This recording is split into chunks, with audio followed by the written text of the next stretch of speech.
और वहीं आज गर्भगृह में रामलला का प्रवेश हो गया। गर्भगृह प्रवेश से पहले पूरे विधि विधान से दूसरे कई कार्यक्रम संपन्न हुए। 22 जनवरी के पहले जितने भी कार्यक्रम होने हैं उसकी डिटेल आपको भी जरूर देखनी चाहिए, क्योंकि 16 जनवरी से शुरू हुआ पूजा पाठ रामलला के प्राण प्रतिष्ठा तक ही नहीं, मंदिर के द्वार भक्तों के लिए खोले जाने तक चलेगी, जिसके हर पल की अपडेट आपको दिखाएंगे। इस वक्त देखिए दिन भर अयोध्या कैसे राम नाम से गूंजती रही।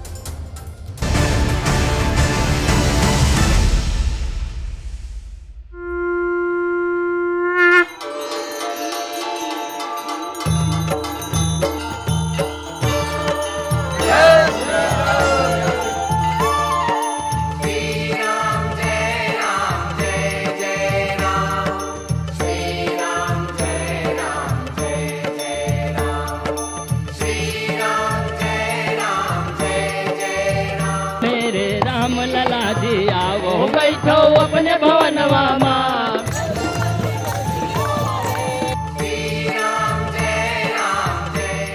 दिन हवा में उड़ जाएं, घंटे विलुप्त हो जाएं, मिनट मौन हो जाए, सेकंड की धड़कन बंद हो जाए, करोड़ों प्रतीक्षारत नयन अपने आराध्य श्री राम के दर्शन के लिए व्याकुल हैं। चरण रखने से भगवान का धूली लग गया मस्तक में तो स्वर्ग न हो गया। अयोध्या में बधाइयां बज रही हैं। अयोध्या में मंदिर तैयार, अयोध्या में मंदिर तैयार, कि रामचंद्र राजा बने। भगवान राम गर्भगृह में प्रवेश कर रहे हैं। अद्भुत क्षण है, विलक्षण संयोग है, पूरा देश राममय हो गया है। ब्राह्मणों को जो 121 ब्राह्मण हैं उनको उनके कार्य से उनको नियुक्त किया जाएगा। वो आपको क्या करना है, आपको क्या करना है, इस दृष्टिकोण से उनको वर्ण करते हैं। सभी ब्राह्मणों को उनकी जिम्मेदारी सौंप दी जाएगी।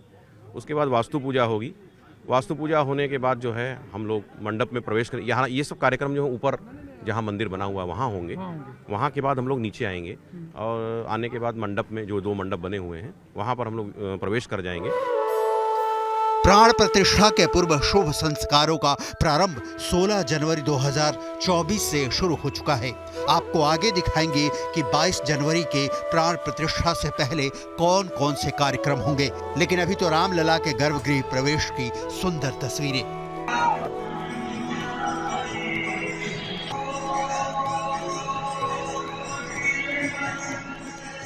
गर्भगृह प्रवेश से पहले आपको पता है कि भगवान की मूर्ति को मंदिर प्रवेश कराया गया और फिर मंदिर भ्रमण कराया गया, और अब बेला गर्भगृह प्रवेश की थी।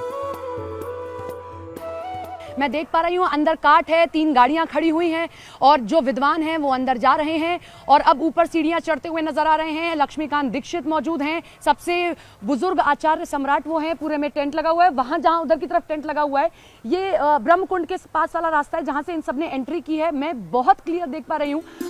अयोध्या ने कलयुग में इससे पहले ऐसा दिव्य और भव्य रूप नहीं देखा होगा।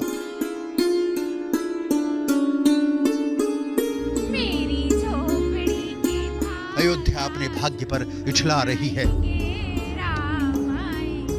संपूर्ण ब्रह्मांड भगवान के नूतन विग्रह का दर्शन करने के लिए बेताब है और अब इंतजार की घड़ियां सिमटती जा रही हैं। प्रभु के गर्भगृह प्रवेश की संपूर्ण प्रक्रिया आप खुद विद्वज्जन के मुख से सुनिए। प्रभु श्री राम की मूर्ति देखी है कि किस तरह की है?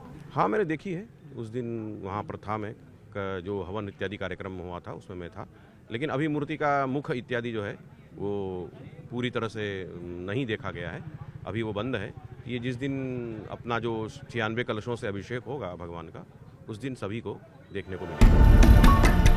रामलला की प्राण प्रतिष्ठा से पहले उनका आसन तैयार कर लिया गया है। रामलला का आसन 3.4 फीट ऊंचा है और इसे मकराना पत्थर से बनाया गया है। मंदिर परिसर में मूर्ति पहुंचने के बाद निर्मोही अखाड़े के महंत दिनेंद्र दास और पुजारी सुनील दास ने राम मंदिर के गर्भगृह में पूजा पाठ किया। इस दौरान उस चबूतरे की आरती उतारी गई और परिक्रमा की गई जहाँ रामलला की मूर्ति विराजमान होगी।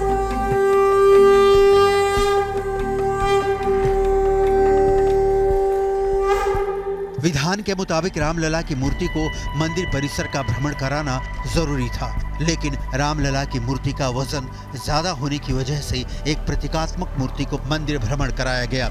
ये उस प्रतीकात्मक मूर्ति की एक्सक्लूसिव तस्वीरें हैं जिसे राम मंदिर परिसर में भ्रमण कराया गया। मंदिर परिसर में भ्रमण करवाने के बाद श्री राम के बाल स्वरूप को मंदिर के गर्भगृह में प्रवेश करवाया गया। अयोध्या राममय है। मंदिर में प्रभु श्री राम का गर्भगृह प्रवेश हो चुका है, लेकिन इन सब के बीच ये समझना बेहद जरूरी है कि प्राण प्रतिष्ठा से पहले कई ऐसे कार्यक्रम हैं जिनका होना बेहद जरूरी है, जिसमें प्रायश्चित पूजन है, कर्मकूटी पूजन है, और यही पूजन पूरे विधि विधान के साथ पूरा होने के बाद हम 22 जनवरी का सफर तय करेंगे, जिसके बाद 500 साल की तपस्या के बाद प्रभु श्री राम का अपने जन्मभूमि में भव्य और दिव्य दर्शन साकार होगा। गर्भगृह में प्रवेश के बाद 19 जनवरी को अग्नि स्थापना, नवग्रह स्थापना और हवन के साथ धन्याधिवास। 20 जनवरी को राम मंदिर परिसर में शर्करा दिवास, फलाधिवास, पुष्पधिवास का कार्यक्रम होगा। 21 जनवरी को गर्भगृह में मध्याधिवास, शय्याधिवास होगा। 22 जनवरी को रामलला की विग्रह पूजा होगी और रामलला की आंखों से पट्टी खोली जाएगी, जिसके बाद रामलला को दर्पण दिखाया जाएगा। दोपहर में मृगशिरा नक्षत्र में पीएम मोदी के हाथों रामलला की प्राण प्रतिष्ठा होगी, जिसके बाद मंदिर को श्रद्धालुओं के लिए खोल दिया जाएगा। रामलला के प्राण प्रतिष्ठा के पहले होने वाले एक एक कार्यक्रम की डिटेल आपको आगे दिखाएंगे। उससे पहले आपको गर्भगृह की महत्ता के बारे में जरूर जानना चाहिए। गर्भगृह को मंदिर का अत्यंत ही पवित्र और पूजनीय हिस्सा माना गया है। गर्भगृह के भीतर जहां पर मंदिर के प्रधान देवी देवता विराजमान होते हैं, वहां पर आम भक्तों के प्रवेश की सख्त मनाही होती है। गर्भगृह क्या होता है, इसे विस्तार से समझने की कोशिश करते हैं।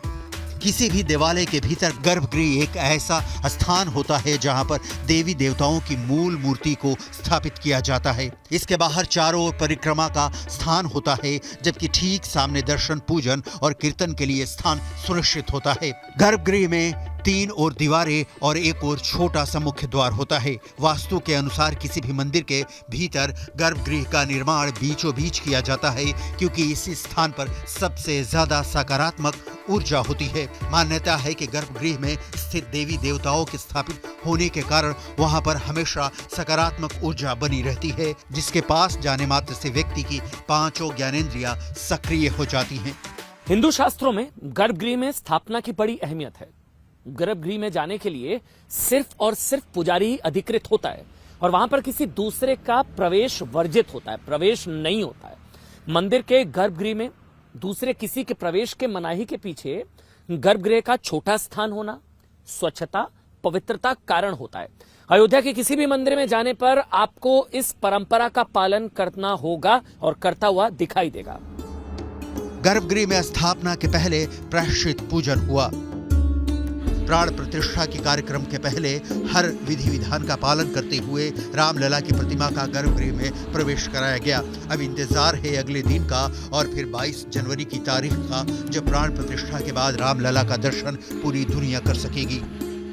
श्री रामलला की प्राण प्रतिष्ठा के पहले कई राज्यों से ही नहीं बल्कि कई देशों से जल, मिट्टी, सोना, चांदी और बहुत सारे उपहार अयोध्या पहुंच चुके हैं।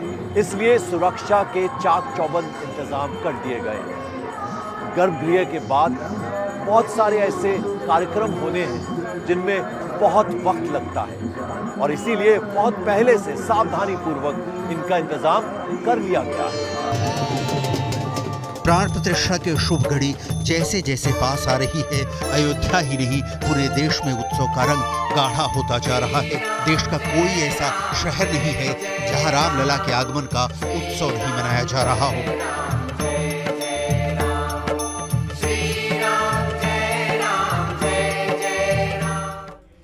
22 जनवरी को रामलला की प्राण प्रतिष्ठा होगी। प्राण प्रतिष्ठा के लिए देश भर के संतों और ज्योतिषियों ने जिस मुहूर्त को निकाला है उसे बेहद शुभ बताया जा रहा है।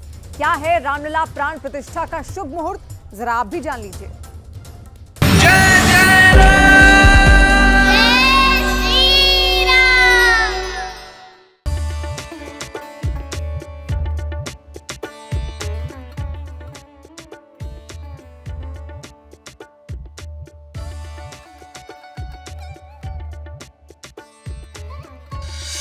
चौरासी सेकंड का शुभ मुहूर्त 22 जनवरी को प्राण प्रतिष्ठा।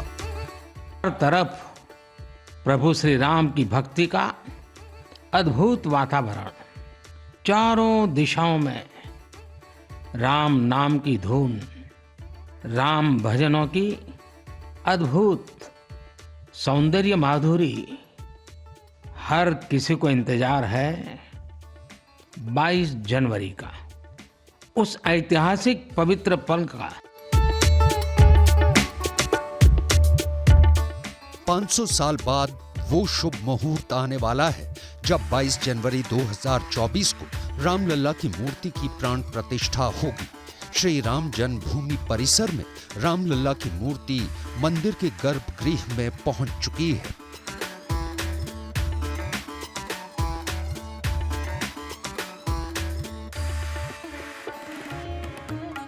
पंडितों, संतों और विद्वानों के मुताबिक 22 जनवरी 2024 को प्राण प्रतिष्ठा की तिथि अग्निबाण, मृत्युबाण, चोरवाण, नृपवाण और रोगवाण से मुक्त बताई गई है। भव्य राम मंदिर में भगवान रामलला की प्राण प्रतिष्ठा 22 जनवरी 2024 को प्रधानमंत्री नरेंद्र मोदी के हाथों होगी, जिसकी तैयारियां पूरी हो गई हैं। रामलला की प्राण प्रतिष्ठा 1 मिनट 24 सेकंड यानी 84 सेकंड के सूक्ष्म मुहूर्त में की जाएगी। रामलला की प्राण प्रतिष्ठा के लिए शुभ मुहूर्त मात्र 84 सेकंड का है। रामलला की प्राण प्रतिष्ठा का ये मुहूर्त ज्योतिष के प्रकांड विद्वान पंडित गणेश्वर शास्त्री द्रविड़ ने निकाला है। यही वो शास्त्री हैं जिन्होंने राम मंदिर का भूमि पूजन और वाराणसी के काशी विश्वनाथ कॉरिडोर के उद्घाटन का मुहूर्त निकाला था। तमिलनाडु से ताल्लुक रखने वाले पंडित गणेश्वर शास्त्री द्रविड़ काशी में गंगा किनारे रामघाट इलाके में रहते हैं।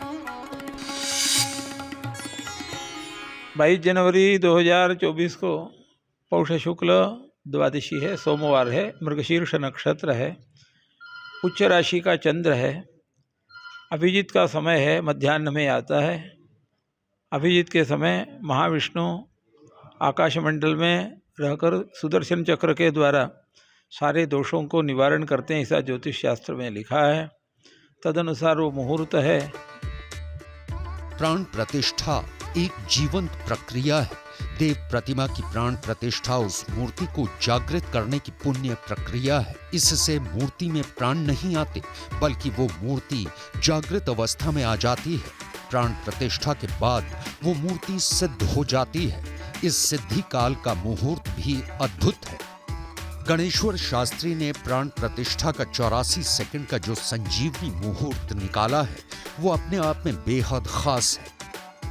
प्राण प्रतिष्ठा शायद दोपहर के 1 बजे तक पूरी हो जाएगी।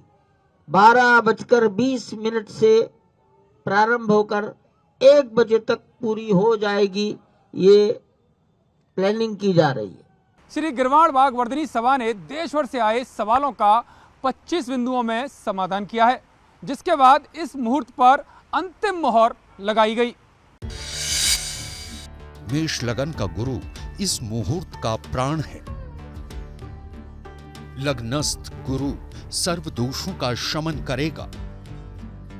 मुहूर्त में विचार किए जाने वाले कुल 16 वर्गों में से 10 वर्ग भी अत्यंत शुभ हैं। मेष लग्न के गुरु की विशेषता ये है कि दोष उत्पन्न करने वाले 5 बाण यानी रोग बाण, मृत्यु बाण, चोर बाण, राजबाण और अग्नि बाण में से कोई भी बाण संजीवनी मुहूर्त में नहीं रहेगा। मुहूर्त के दौरान 9 ग्रहों में से 6 ग्रह मित्र के रूप में अपने घरों में रहेंगे। मुहूर्त में गुरु मित्र ग्रही होकर नवांश में उच्च का रहेगा। अन्य ग्रहों के राहु केतु के चारों तरफ ना होकर सिर्फ 2 तरफ होने से काल सर्प दोष की स्थिति भी नहीं रहेगी। सूर्य के मकर राशि में होने से पौष मास का दोष भी नहीं रहेगा। सूर्य के अभिजीत में होने से मृगशीर्ष नक्षत्र भी शुभ फलदायी होगा। 22 जनवरी को दोपहर के समय प्रतिष्ठा के समय मेष लग्न है। मेष लग्न में गुरु है।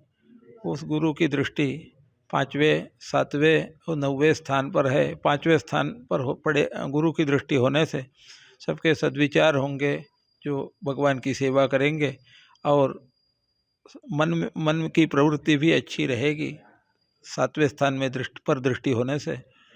और 9वें स्थान पर दृष्टि होने से धार्मिक कार्य होगा, उपासना अच्छी होगी और भाग्योदय होगा, उन्नति होगी। जब भगवान की होगी तो देश की भी होगी। शिलान्यास और लोकार्पण के मुहूर्त देने वाले पंडित गणेश्वर शास्त्री द्राविड़ का साफ तौर पर कहना है कि प्रतिष्ठा दो तरह से होती है, एक संपूर्ण मंदिर बनने पर और दूसरा कुछ काम शेष रहने पर। यही वजह है कि 22 जनवरी 2024 को प्राण प्रतिष्ठा हो रही है। ज्योतिष शास्त्र के अनुसार त्रेता युग में प्रभु श्री राम का जन्म अभिजीत मुहूर्त में हुआ था। सोमवार 22 जनवरी को मृगशिरा नक्षत्र में अभिजीत मुहूर्त का संयोग बन रहा है।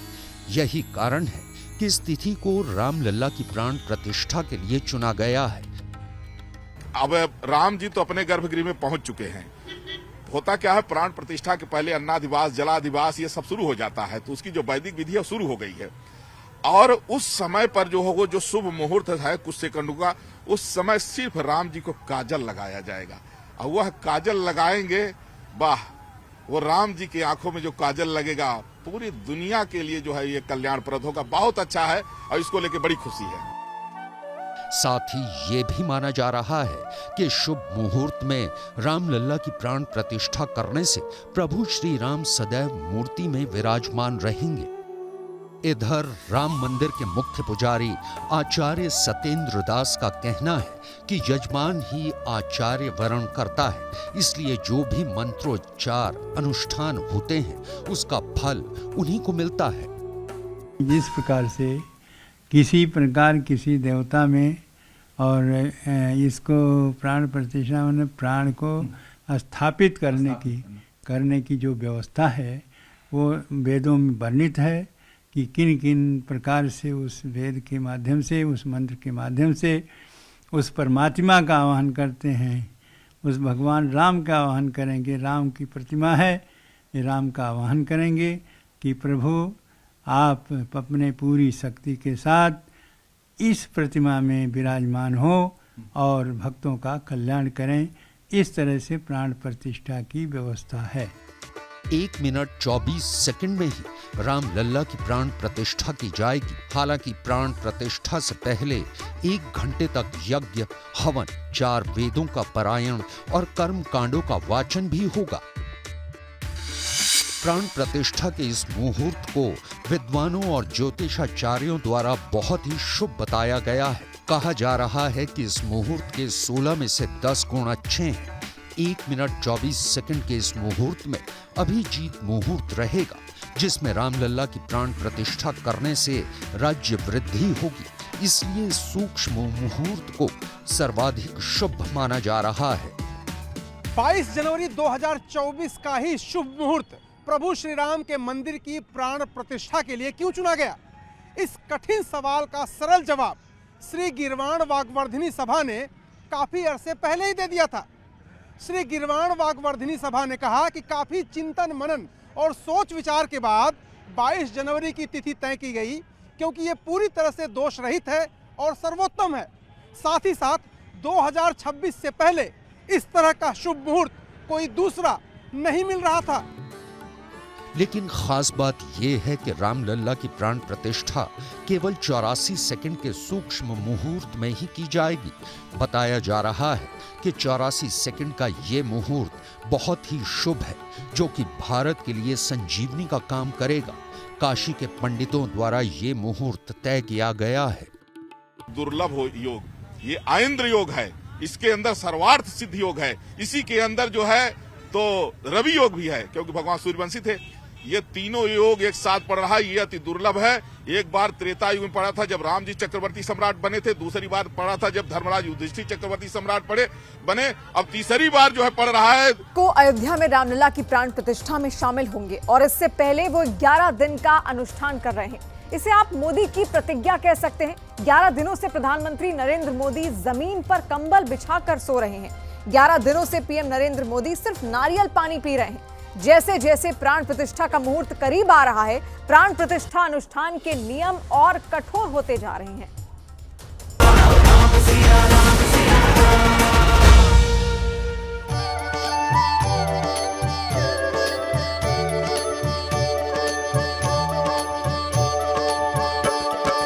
रघुपति राघव राजा राम, पतित पावन सीताराम।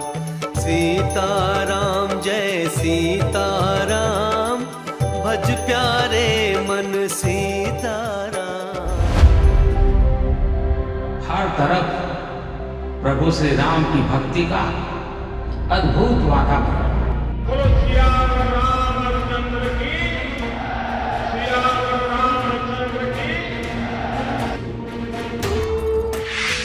जब तप त्याग कठोर उपवास अनुष्ठान में पीएम की निष्ठा, रामलला की प्राण प्रतिष्ठा।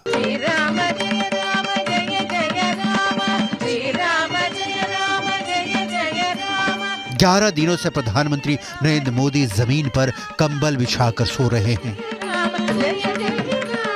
11 दिनों से पीएम मोदी सिर्फ नारियल पानी पी रहे हैं।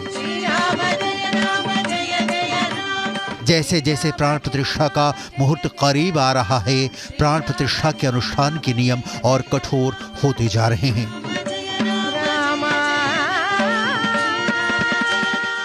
शासकों को लेकर पीएम मोदी की जानकारी और उसका कड़ाई से पालन करना यह जग जाहिर है। और रामलला प्राण प्रतिष्ठा में जो अनुसरण करना है अनुष्ठानों का, 11 दिन तक पीएम मोदी लगातार कंबल बिछाकर जमीन पर सोएंगे। यही नहीं, 11 दिन तक वह नारियल पानी भी पी रहे हैं। सदियों के इंतजार के बाद अयोध्या में सुमंगल घड़ी नजदीक है। इससे पुण्य अवसर को लेकर उत्तर से दक्षिण तक और पूरब से पश्चिम तक हर तरफ श्री राम का जयकारा गूंज रहा है। आई गई रघुनंदन, सजवा दो द्वार द्वार, स्वर्ण कलश रखवा दो, सजवा दो वंदनवार। आस्था और भक्ति के इस पावन पल और पुण्य काल बनाने के लिए प्रधानमंत्री अलग अलग मंदिरों में दर्शन कर रहे हैं। कालाराम मंदिर नासिक,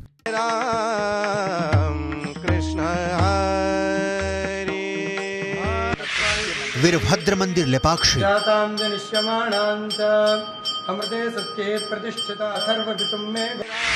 गुरुवयूर मंदिर केरल, त्रिप्रयार श्रीराम स्वामी मंदिर त्रिशूर।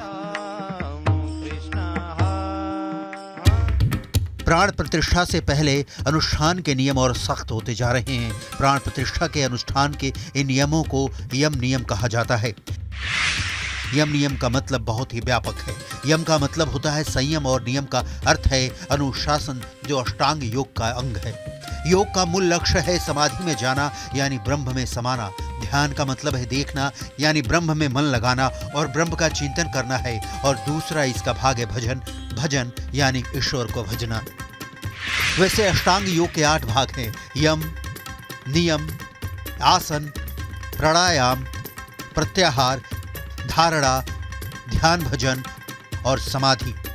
इन सभी का मतलब है कि अपने आप को जगत से हटाकर प्रभु की ओर मन लगाना। यही वजह है कि प्रधानमंत्री नरेंद्र मोदी अलग अलग मंदिरों के दर्शन कर रहे हैं। प्रधानमंत्री नरेंद्र मोदी बुधवार को सुबह गुरुवयूर मंदिर गए। भगवान श्री कृष्ण के प्रसिद्ध मंदिर में पीएम मोदी ने पूजा अर्चना की। इसके बाद उन्होंने त्रिशूर जिले के त्रिप्रयार श्रीराम स्वामी मंदिर में भी पूजा अर्चना की। ये दिन नरेंद्र मोदी के लिए बहुत खास है। इस दौरान वो सिर्फ फल खाएंगे। पूजा के दौरान सिले हुए कपड़े नहीं पहने जाते। इस दौरान खाने में हल्दी, सरसों, उड़द, मूली, बैगन, लहसुन, प्याज, तेल से बना खाना नहीं खाया जाता। चावल, राई, भुजिया और गुड़ भी खाना मना है। 3 दिनों में वे केवल कंबल बिछा करके अपनी चौकी के ऊपर शयन करेंगे और उन 3 दिनों में उनको केवल फलाहार ग्रहण करना है। भोजन अथवा अन्न ग्रहण नहीं करना है।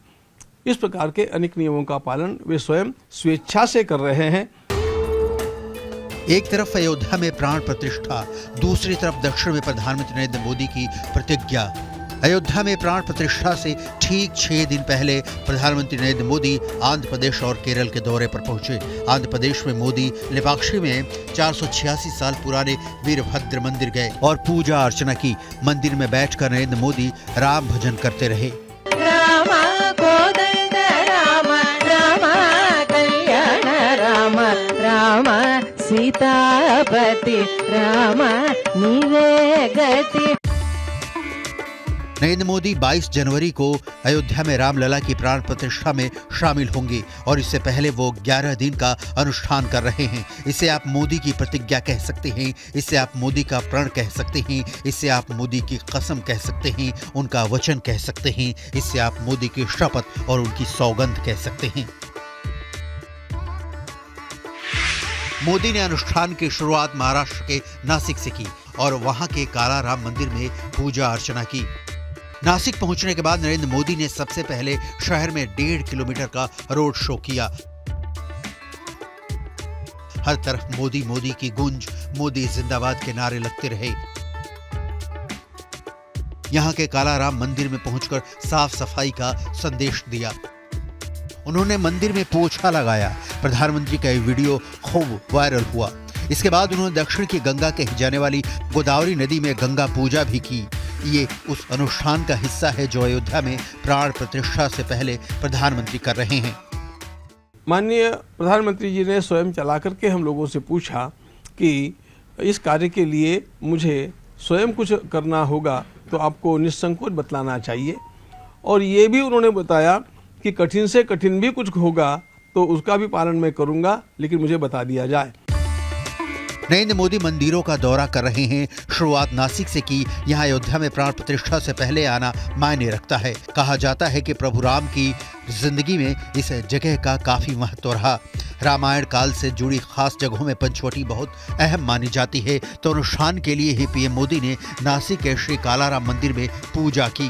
वो गोदावरी के तट पर पंचवटी भी गए, भगवान राम के अयोध्या आगमन का प्रसंग भी सुना, और खास बात ये थी कि ये रामायण का ये प्रसंग मराठी भाषा में था। अयोध्या में प्राण प्रतिष्ठा से पहले प्रधानमंत्री नरेंद्र मोदी ने खास अनुष्ठान करने का फैसला कर लिया था। पीएम मोदी ने 12 जनवरी को एक ट्वीट में कहा था कि वो 11 दिन के विशेष अनुष्ठान की शुरुआत कर रहे हैं। उन्होंने कहा कि ये उनकी तरफ से एक कोशिश है जिसमें वो भारत के सभी लोगों का प्रतिनिधित्व कर रहे हैं। उनको विशिष्ट मंत्र भी कहे हैं, उन मंत्रों का जप भी उनको करना है, और जैसे जैसे कार्य आगे बढ़ेगा वैसे उनको पलंग पर शयन करना भी निषिद्ध हो जाएगा। लेपाक्षी के वीरभद्र मंदिर में दर्शन के बाद पीएम मोदी ने रंगनाथ रामायण के छंद सुने। रंगनाथ रामायण तेलुगु में रचित रामायण है। ये रामायण भी वाल्मीकि रामायण के अनुरूप ही है, मतलब इसमें वाल्मीकि रामायण में लिखी कथा ही है। इसके मूल रचयिता कवि गोन बुद्धा रेड्डी हैं। श्री रंगनाथ रामायण तेलुगु भाषा का सबसे पहला राम काव्य है, जिसमें 6 कांड है और 34,580 पंक्तियां हैं।